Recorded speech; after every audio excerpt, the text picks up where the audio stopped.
Sahabat Fresh Juice, sesaat lagi kita akan mendengarkan Fresh Juice Kamis 15 Juni 2023 bersama Christian Aditya dari Tangerang. Selamat mendengarkan.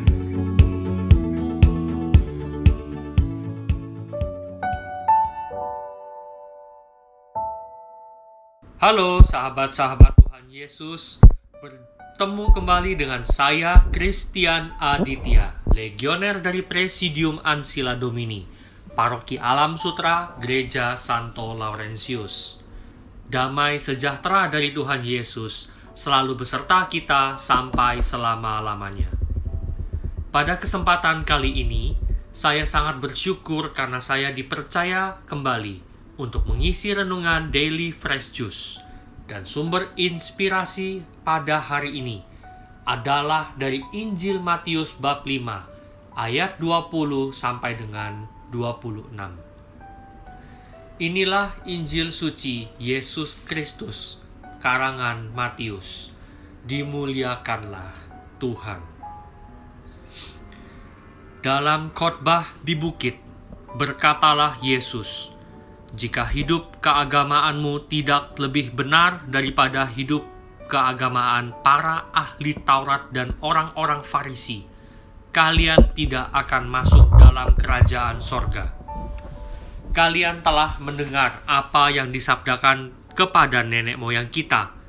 Jangan membunuh. Siapa yang membunuh harus dihukum. Tetapi aku berkata kepadamu, setiap orang yang marah terhadap saudaranya harus dihukum. Barang siapa berkata kepada saudaranya kafir, harus dihadapkan ke mahkamah agama, dan siapa yang berkata jahil, harus diserahkan ke dalam neraka yang menyala-nyala. Sebab itu, jika engkau mempersembahkan persembahanmu di atas mezbah, dan engkau teringat akan sesuatu yang ada dalam hati saudaramu terhadap engkau, tinggalkanlah persembahanmu di depan mezbah itu dan pergilah berdamai dahulu dengan saudaramu, lalu kembali untuk mempersembahkan persembahan itu. Segeralah berdamai dengan lawanmu selama engkau bersama-sama dengan dia di tengah jalan, supaya lawanmu jangan menyerahkan engkau kepada hakim, dan hakim itu menyerahkan engkau kepada pembantunya, dan engkau dilemparkan ke dalam penjara. Aku berkata kepadamu, sesungguhnya engkau tidak akan keluar dari sana sebelum engkau membayar utangmu sampai lunas." Demikianlah Injil Tuhan. Terpujilah Kristus. Untuk memperkaya iman dan wawasan, izinkan saya menambahkan pembacaan dari surat Rasul Paulus kepada jemaat di Korintus. Saya ambil dari 1 Korintus bab 13. Sekalipun aku dapat berkata-kata dengan semua bahasa manusia dan bahasa malaikat, tetapi jika aku tidak mempunyai kasih, aku sama dengan gong yang berkumandang dan canang yang gemerincing. Sekalipun aku mempunyai karunia untuk bernubuat, dan aku mengetahui segala rahasia, dan memiliki seluruh pengetahuan, dan sekalipun aku memiliki iman yang sempurna untuk memindahkan gunung, tetapi jika aku tidak mempunyai kasih, aku sama sekali tidak berguna. Dan sekalipun aku membagi-bagikan segala sesuatu yang ada padaku, bahkan menyerahkan tubuhku untuk dibakar, tetapi jika aku tidak mempunyai kasih, sedikit pun tidak ada faedahnya bagiku. Kasih itu sabar, kasih itu murah hati, ia tidak cemburu, ia tidak memegahkan diri dan tidak sombong. Ia tidak melakukan yang tidak sopan dan tidak mencari keuntungan diri sendiri. Ia tidak pemarah dan tidak menyimpan kesalahan orang lain. Ia tidak bersukacita karena ketidakadilan, tetapi ia bersukacita karena kebenaran. Ia menutupi segala sesuatu, percaya segala sesuatu, mengharapkan segala sesuatu, sabar menanggung segala sesuatu. Kasih tidak berkesudahan. Nubuat akan berakhir, bahasa roh akan berhenti, pengetahuan akan lenyap. Sebab pengetahuan kita tidak lengkap dan nubuat kita tidak sempurna. Tetapi jika yang sempurna tiba, maka yang tidak sempurna itu akan lenyap. Ketika aku kanak-kanak, aku berkata seperti kanak-kanak, aku merasa seperti kanak-kanak, aku berpikir seperti kanak-kanak. Sekarang, sesudah aku menjadi dewasa, aku meninggalkan sifat kanak-kanak itu. Karena sekarang kita melihat dalam cermin suatu gambaran yang samar-samar, tetapi nanti kita akan melihat muka dengan muka. Sekarang aku hanya mengenal dengan tidak sempurna, tetapi nanti aku akan mengenal dengan sempurna seperti aku sendiri dikenal. Demikianlah tinggal ketiga hal ini, yaitu iman, pengharapan, dan kasih. Dan yang paling besar di antaranya ialah kasih. Kasih dalam 1-2 hal bisa dipandang atau ditafsirkan sebagai kita beramal, kita berbagi, kita menolong, kita melakukan bakti sosial, kita memberikan pinjaman, kita memberikan persembahan kasih kepada gereja atau lembaga sosial lainnya. Dan masih banyak lagi. Anggapan semua itu tidak salah. Namun ternyata kasih model ini adalah versi basic, yang paling dasar. Yang Tuhan Yesus kehendaki ialah implementasi kasih yang lebih dalam, yaitu berupa pengampunan, berdamai dengan musuh, pengorbanan, kelemah lembutan, berdamai dengan situasi atau diri sendiri, kesabaran, kerendahan hati, dan lain sebagainya. Rasul Paulus kepada jemaat di Korintus juga mengajarkan bahwa yang kita lakukan, apapun itu, jika tidak dilandaskan dengan kasih, maka segala sesuatunya adalah sia-sia. Dan disampaikan juga bahwa yang paling besar di antaranya ialah kasih.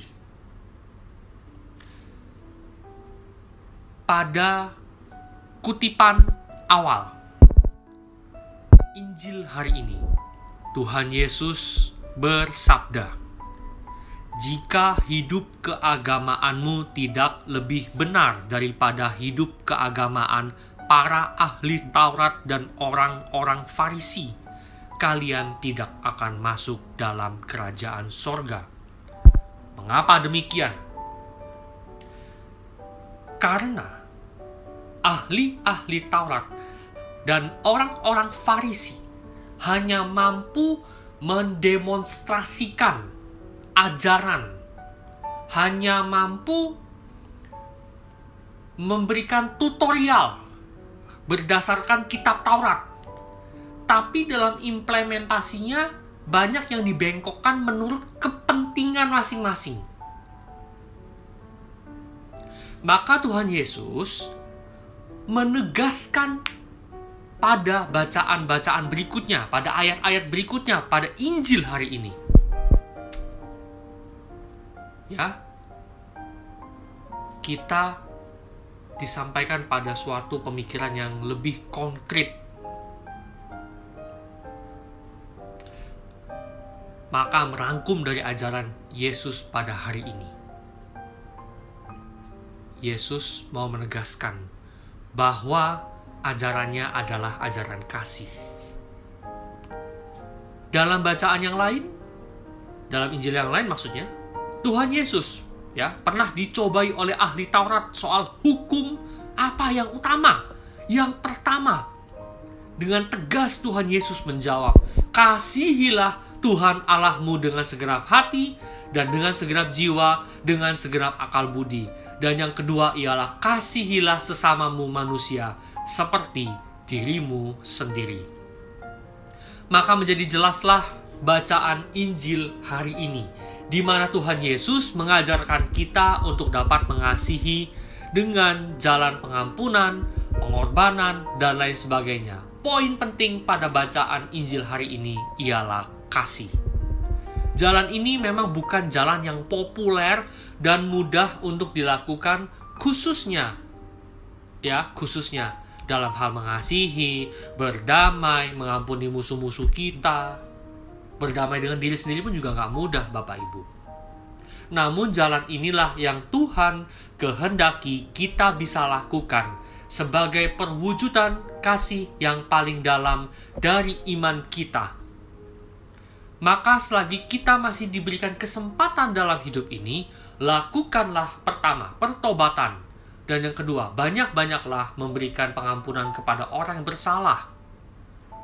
Karena seperti doa Bapa kami, pada kalimat-kalimat terakhir, ampunilah kesalahan kami seperti kami mengampuni orang yang bersalah kepada kami. Kalimat itu sudah merangkum bahwa Tuhan menetapkan dan menginginkan kita mengasihi satu dengan yang lain. Jangan sampai sudah tiba waktunya nanti, kita sama sekali belum mengamalkan kasih. Kita belum mengamalkan apa yang Tuhan kehendaki oleh kita. Dalam bacaan Injil hari ini, Tuhan mengatakan, Ia harus membayar sampai lunas seluruh hutangnya. Mari Bapak Ibu, kita berdoa dalam nama Bapa dan Putra dan Roh Kudus. Amin. Bapa, di dalam nama Yesus kami bersyukur kepadamu atas bacaan Injil yang boleh menyegarkan jiwa, pikiran, dan hati kami. Kami orang-orang lemah Bapa, kami mudah mendendam, kami mudah benci, kami mudah mengata-ngatai orang lain. Kami mungkin pribadi lebih merasa lebih gampang baksos daripada mengampuni, lebih gampang beramal daripada mengampuni Bapa. Namun mulai hari ini, dengan tuntunan Roh Kudus-Mu Bapa, bantu kami untuk kami bisa mengamalkan kasih yang lebih dalam, seperti yang diajarkan oleh Yesus Kristus Putramu. Ya Bapa, tuntunlah jalan hidup kami, jangan pernah biarkan kami terpisah darimu, apalagi kehilangan cintamu. Kami berdoa kepadamu di dalam nama Yesus Kristus Putramu, Tuhan dan Juru Selamat kami, yang hidup dan bersatu dengan Dikau dalam persekutuan Roh Kudus, Allah sepanjang segala masa. Amin. Salam Maria, penuh rahmat, Tuhan sertamu. Terpujilah engkau di antara wanita, dan terpujilah buah tubuhmu, Yesus. Santa Maria, Bunda Allah, doakanlah kami yang berdosa ini, sekarang dan waktu kami mati. Amin. Dalam nama Bapa dan Putra dan Roh Kudus. Amin. Semoga kita semua selalu diberkati dan dilimpahi oleh berkat Allah yang Maha Kuasa. Dan kita selalu berada dalam lindungan Roh Kudus, baik kesehatan kita, karir kita, keluarga kita, dan seluruh karya pelayanan kita di dunia. Salam Fresh Juice. Sahabat Fresh Juice, kita baru saja mendengarkan Fresh Juice Kamis 15 Juni 2023. Terima kasih kepada Christian Aditya untuk renungannya pada hari ini. Sampai berjumpa kembali dalam Fresh Juice edisi selanjutnya. Tetap semangat, jaga kesehatan, dan salam Fresh Juice.